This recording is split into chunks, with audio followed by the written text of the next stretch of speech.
Hello, everyone. I am Josh Tolentino from the Philadelphia Inquirer, and I am joined by my fellow Eagles beat reporters Jeff McClain and EJ Smith as we gather for this year's pre-draft roundtable.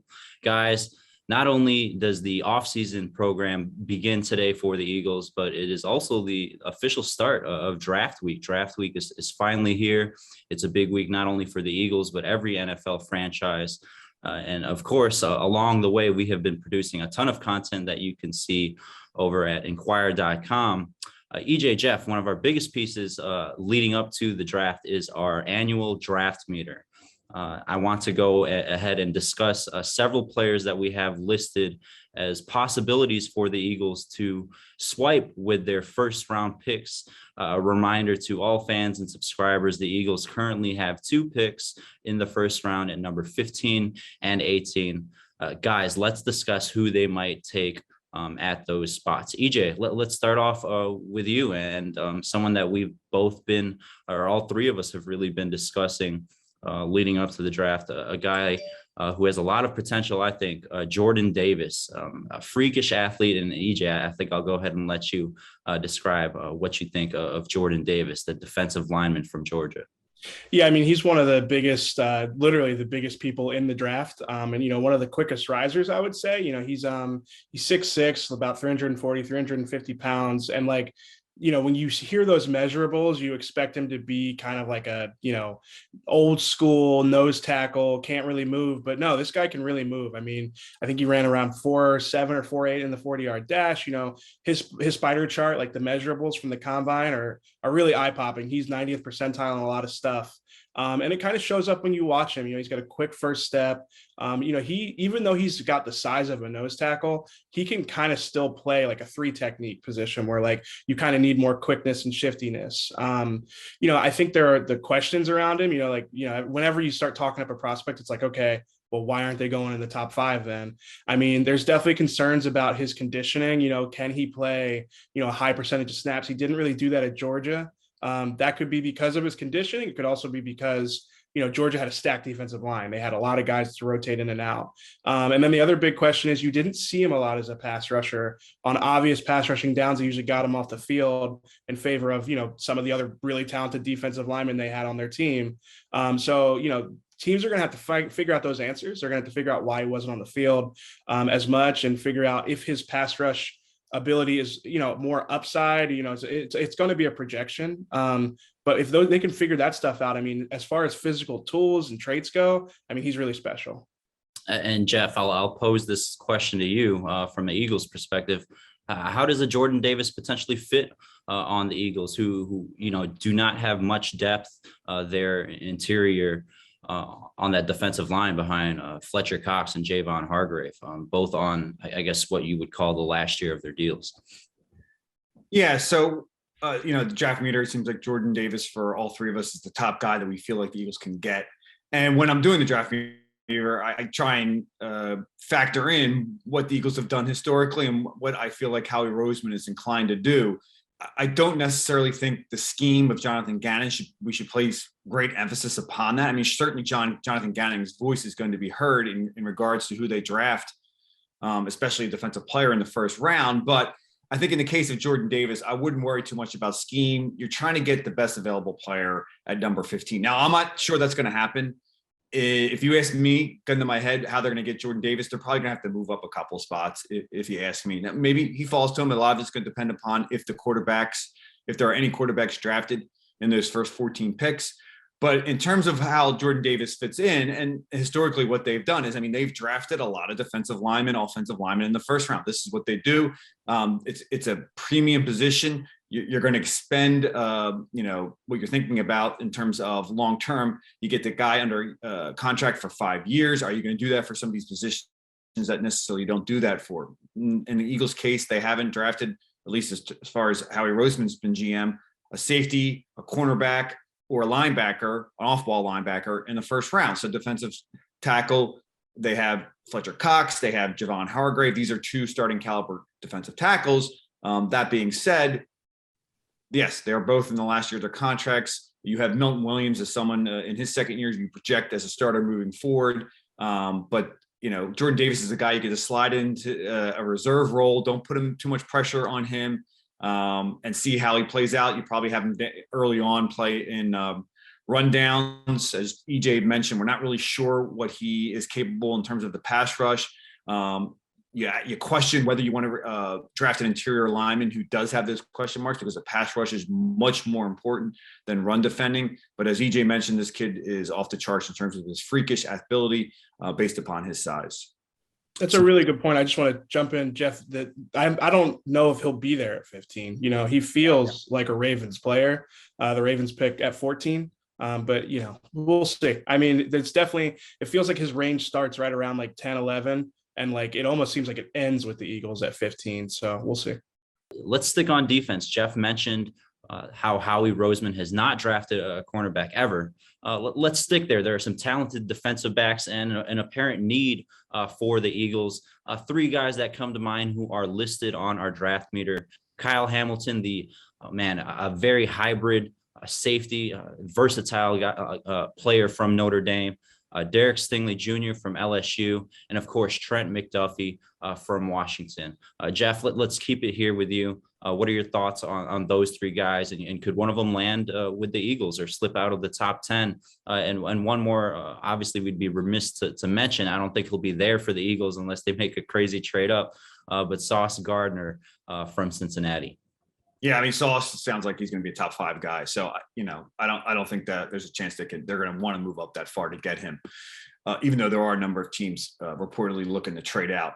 Stingley and Hamilton, I think they're projected in a lot of places to go in the top 10. Talking to some evaluators and executives around the league, they don't think, of those two either. I mean, maybe Hamilton because of what he ran in the 40, ran like a 4.59. But I don't think this kid is kind of a freakish. He's a little bit of a unicorn, 6'4", 220. Yes, do you question whether he can play at that size safety in the NFL where you got to cover guys in the slot, et cetera? I don't know. Maybe he's eventually a linebacker, but I think you don't pass on that type of ability and you find a way to fit him into your scheme. I just don't think he's going to fall to the Eagles. Maybe there's a chance. If not, I'm not even sure if that's entirely what the Eagles would do, again, because you're looking at a position that they don't typically quantify as a premium. I think Stingley, though, at cornerback would be, if he was there, he'd be the first cornerback that Howie would take in the first round based upon this kid's ability, what we saw out of him as a freshman, certainly what he did against Jamar Chase. I know some people have question marks about health and also what he did these last 2 years, but that program seems to have affected how he performed in those last 2 years. Again, though, I'm not really sure Stingley. I think Stingley will probably go higher than Hamilton. Maybe I'm wrong. And then the third guy is, and I did a mock draft for in another outlet, and McDuffie was one of the guys I had going to them. I think it was in the second pick, so at number 18. And I know there's a lot of knocks on this kid in terms of his size. He's not very big. He doesn't have very long arms. He's less than 30 inches, actually. But just talking to some scouts that I've spoken to, this kid's a baller. And he's probably ready to jump in and play right away, which would fill a spot for the Eagles. They need a starting cornerback opposite Darius Slay. Does that mean they're going to do it because it's a need? No, I don't think so. But I think he's a good enough player where maybe number 18, he'd be the guy that you take a chance at. EJ, your thoughts on the defensive backs of this class, the top defensive backs who might fit on the Eagles? Yeah, kind of just continuing off of Jeff's points on McDuffie. Like, I completely agree. I mean, especially like with the way that the league is going, fewer and fewer teams are kind of like asking their corners, like, go out on an island and, cover guys in man coverage all game. As teams, especially like teams like the Eagles gravitate towards zone coverage, like McDuffie's perfect for that. Like he's a perfect like match and mirror, keep guys in front of him, read the quarterback. I mean, that's what he did in college. He's really good at it. And like, the size concerns are there, but it's like, well, why? Because, why would you be concerned about it? Because when you watch him, he tackles really well. Like he tackles better than some of these other guys that are bigger than him. He's got plenty of toughness. So yeah, he might not be like a lockdown corner in the NFL, but like that, if you're looking for like a rock solid zone coverage type of guy, which is what a lot of teams need, he's perfect for that. So the other guys, I mean, I agree with you, Jeff. I think Stingley is probably going to go before Hamilton, just out of positional value and, perceived upside. But I think that there's a lot of value in Hamilton. I mean, just having a guy that, you can put him all over the field. You can disguise coverages, and he just offers a lot in terms of, zone coverage ability, and also being able to, match tight ends or running backs. So I don't know. I don't know if we'll be there. It feels like, it's hard to really quantify where anybody's going to go this year. But with Hamilton, especially, I feel like there's a lot of value there. So. Yeah, who knows? Maybe there's an early run of wide receivers. Maybe a couple quarterbacks are taken early on, and that allows some of these defensive backs to be available in the middle of the first round. We never know truly how draft night will shake out, but I think we're all in agreement that either of those three players would be a fine addition to Jonathan Gannon's defense and what they're trying to implement here in Philadelphia. Guys, let's transition to offense, and specifically with the receiver class. I think there have been 4 or 5 names mentioned all at the top when it comes to receivers. And the Eagles, as crazy as it might seem, in 3 straight years, but they do have a need at receiver, obviously after selecting Devontae Smith last year. But that was kind of a makeup pick for past misses, and obviously JJ Arcega-Whiteside, second round pick in 2019, and Jalen Reagor, first round pick in 2020. Guys, do you feel that there's a chance that the Eagles pick one of these established wide receivers, one of these established prospects coming up? What is your feel on that scenario, EJ? I definitely think it's a possibility. I mean, if you just look at, this is a loaded class. I mean, I feel like we've said that the last few years, but this is a really good class of receivers, especially first round guys. I mean, there might be 6, 7, 8 guys taken in the first round. And I mean, there's a need there. I mean, obviously, when you look at the investments that they've made at the position in the last 3 or 4 drafts, it feels kind of daunting to think they'd go back to it. But I mean, if the value is there, you kind of need to, it's like a sunk cost. You can't look at those, past misses and, let them influence what you do in the draft this year. I definitely think there's a possibility, just because, again, it sort of feels like in the first round, like the talented guys are going to go pretty quickly in the first round. It's not like those last couple of years where it's like you get really, really good guys in the 3rd or 4th round. I think you will be able to this year, but it definitely feels like there's going to be a run on them, probably right around the second half of the first round. Yeah, receiver is probably, if you're looking at offensive side of the ball, is the most likely position based upon what we've heard about who could be available within that range between 15 and 18 where the Eagles pick. It seems like offensive tackles, obviously the top ones are going to go early, which is typically the case. A premium position. The Eagles don't technically need an offensive lineman. Although I think if one of those guys were to fall to them at number 15, and you're looking at Lane Johnson and the need perhaps to replace him eventually, I'm not sure they wouldn't do it. We saw they did it with Andre Dillard a few years ago when they had Jason Peters. But I think, wide receiver probably when you're looking at that. But if you ask me, I think if one of those receivers is there, aside from someone like Jameson Williams, I think if Jameson Williams is there, they would go with it, because I don't think they care much about that injury. That's to me, maybe arguably the best wide receiver in the class. He had an ACL in the national championship game, unless if you don't know, to those who are viewing at home, and that could keep him out for maybe half the season. But you're talking about the long-term investment here. You're not talking about the short-term investment. So I think Williams would be a guy that that would intrigue them. I'm not sure about some of the other guys. Obviously a lot of talent. I mean, Garrett Wilson, I think, is going to go early. If you were to follow them, obviously maybe they would take a chance on him. But the Drake Londons, the Burks, the Olives, I'm not really kind of thinking. I think the Eagles would trade out rather than take one of those receivers, because, as EJ mentioned, there's a lot of depth at this wide receiver class in this draft. And you can get one in the 2nd, 3rd round, as we've seen over the years, and get a high quality one. Now, should we trust the Eagles in their ability to find one of those guys? That's another story, but they're going to trust themselves going into this draft and their evaluations, and they probably feel like they're going to get it right this time, et cetera. And I think they would be more inclined to trade out. That being said, you can't always find a team that's willing to pick up the phone and trade into that spot. To me, Williams would be the guy I pay attention to for the Eagles.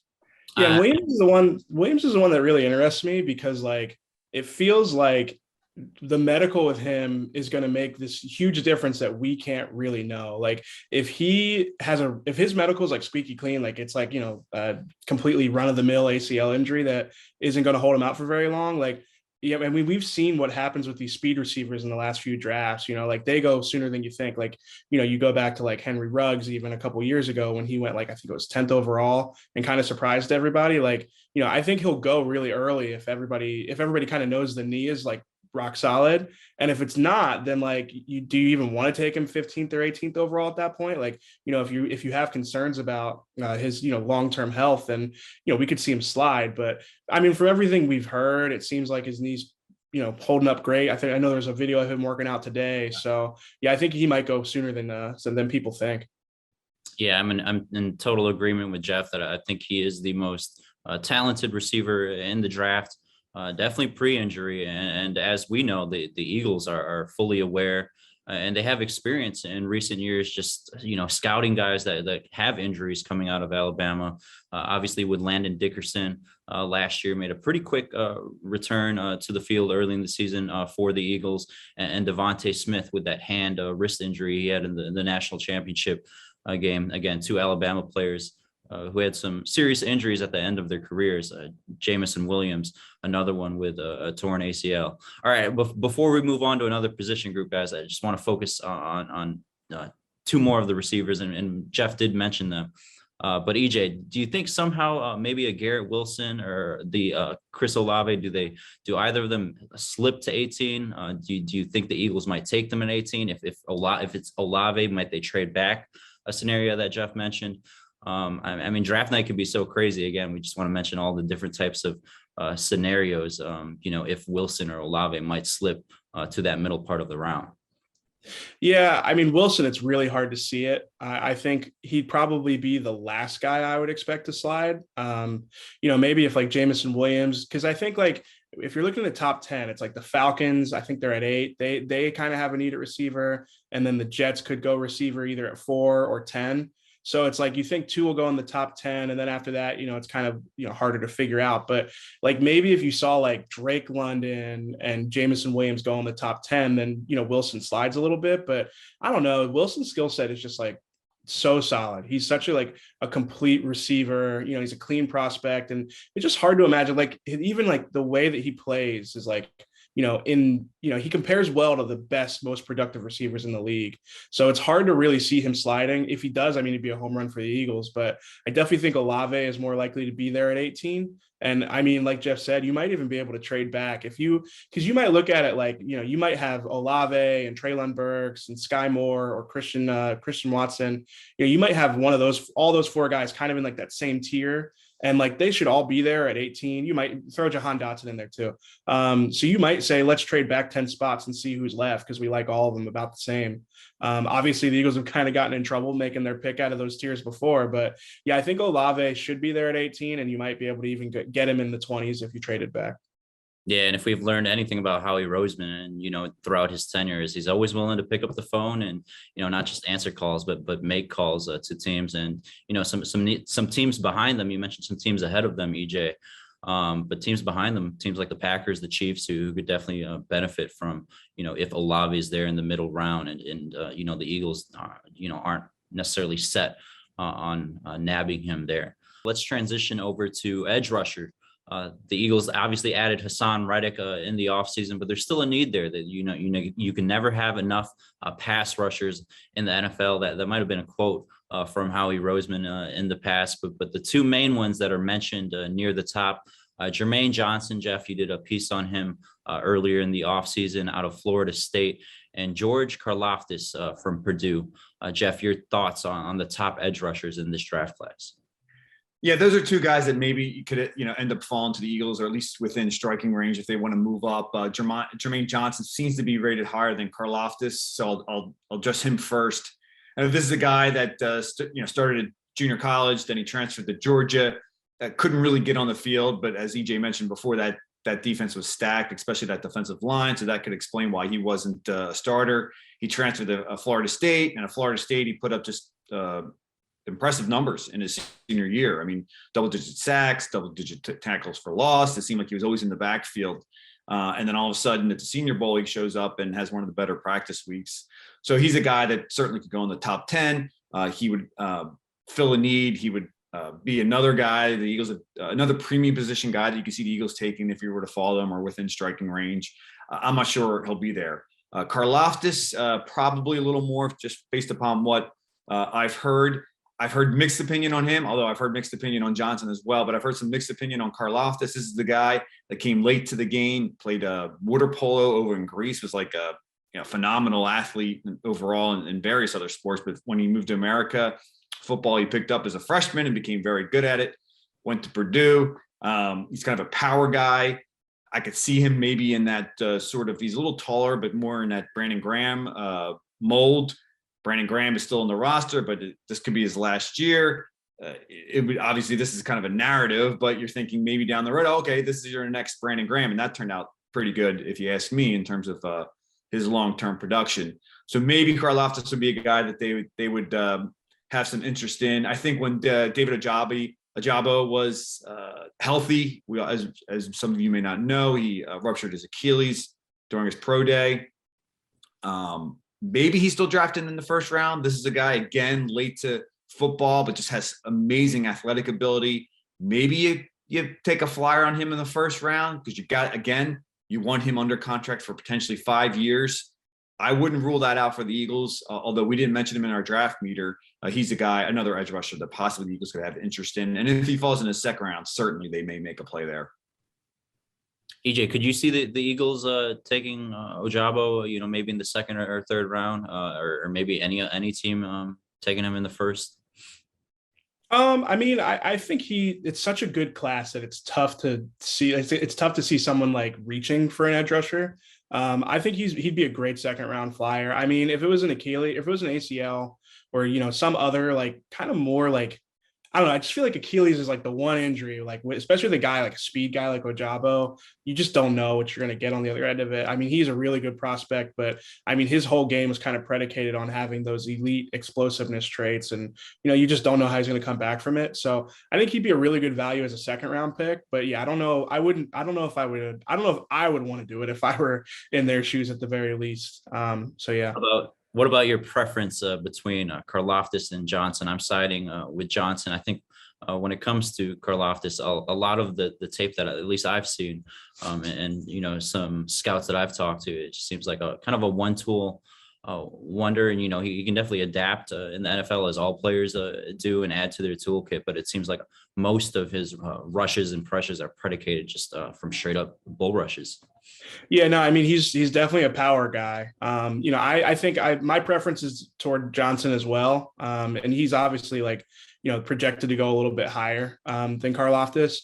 I think that Karlaftis is one of those guys that like, he doesn't have like great traits by like, in the sense of like, his get off isn't unbelievable. He doesn't have great bend, but I can like sort of fall back into that. Like, he's a good football player. He made plays. He's definitely was productive in college. So I don't know if he's like a top 15 edge rusher, but he's probably, I could see him carving out a role in the league. Like Jeff mentioned, like the Brandon Graham role, like, Brandon Graham hasn't had many, huge years. He has like, he's, double digit sacks or, anything like that. But Brandon Graham can still impact the game just because of the way he plays. And that's one thing that I like about Johnson and Karlaftis is they both are like high motor players. Like Johnson, like at the Senior Bowl is playing like his freaking hair was on fire. Like, he's just beating guys up all week.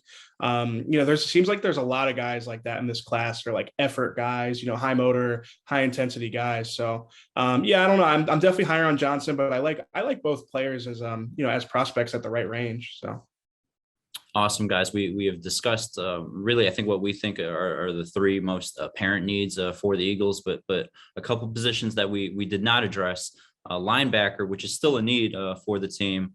And I think we'd be remiss any draft class. It doesn't matter, if you have a set quarterback, a franchise quarterback, we got to talk quarterback.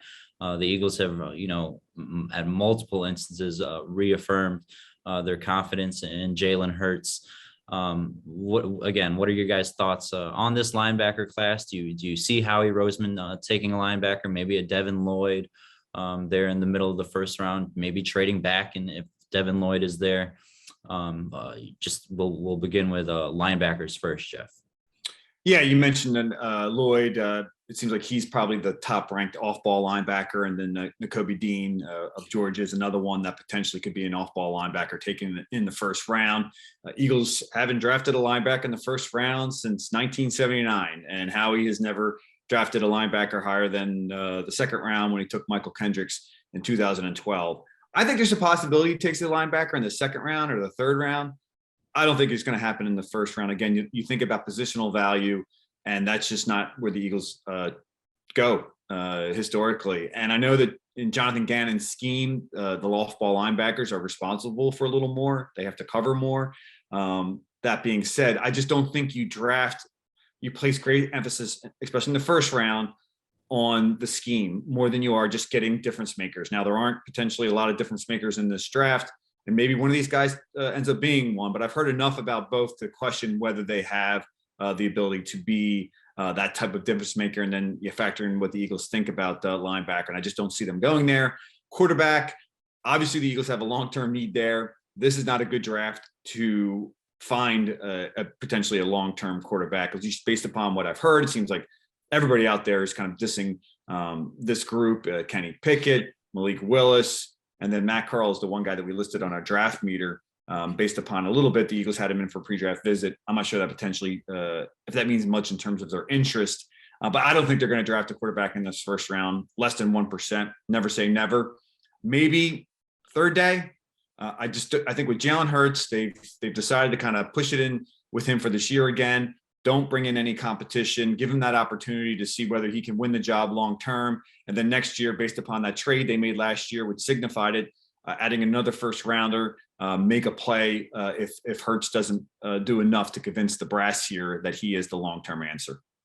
In the NFL world of scouting and smoke screens, I combine those two categories. Kenny Pickett dining with the Eagles, Howie Roseman saying the linebacker class is a really good class. I'm not certainly convinced. EJ, are you? Could they, possibly address these two positions in the early rounds? Well, it is a good linebacker class, and it's so good, in fact, that they probably can wait until day 2 or day 3 to address it. I mean, the second round has a lot of players that I actually really like. Like Christian Harris is a really good linebacker prospect. I really like Leo Chanel. Watching him is really fun. I don't know if he's a good fit for what the Eagles do. It seems like he kind of needs to be in a blitz heavy scheme that kind of lets him get downhill. But, even if they just put him as a pass rusher, I think he could be really good. And then I'm going to squeeze this guy in. He's not really a linebacker, in my opinion. He's like a hybrid Sam edge rusher. But Nick Bonito from Oklahoma is another guy that he's basically like a Hassan Reddick, type player, could play behind Hassan Reddick and just sort of play that same exact role. But there's a lot of good cover linebackers that'll be available in the second and third round. So I don't think, again, like you said, they don't like to target these guys early, and there's not really a reason to this year. Devin Lloyd is, big, height, weight, speed type of guy that, makes a lot of plays. He's a really good player, but I don't know. I think you can get those guys in the second round. And Nakobe Dean, I mean, he's kind of a polarizing guy because of his size. So if there was a really clean linebacker prospect that was going to be there around 15, maybe this would have been the year, but I don't really see that being that the case this year. And then at quarterback, you're right. I mean, I think it's smart to do your due diligence. Corral, I thought was an interesting fit with what the Eagles like to do offensively. He ran a lot of RPOs in college, but that's kind of like a double-edged sword. Yeah, he knows how to run these types of things that the Eagles do run, but it's that's all you really saw from him. You didn't really see him make a lot of NFL throws, or, you didn't see him make a lot of high-level decisions or anything like that. Malik Willis has tons of upside. He's kind of Jalen Hurts, with a cannon for an arm. So it's kind of hard to see them, targeting any of these guys. But again, I think it makes sense to do your due diligence and kind of let that kind of linger, the possibility that you might target one of those guys. You never know if it turns into trade bait or something like that. So I don't see it for either of those positions. I think they're going to stick with kind of what they always do. But yeah, I think, just kind of the way the class fell, I think it didn't work out for it. EJ, Jeff, it has been a pleasure gathering for our roundtable for this year's draft meter. For more coverage, please check out Inquirer.com. EJ, you'll be heading down to Vegas. Do you have any plans when you get down there for the draft? I'm going to try and find Jordan Davis. It's not going to be that hard, I imagine. There you go. Well, EJ will be at the red carpet in Vegas. Jeff and myself, a few columnists, will be at NovaCare Complex beginning this Thursday. Again, for more coverage and for Jeff, EJ, and Josh from the Philadelphia Inquirer,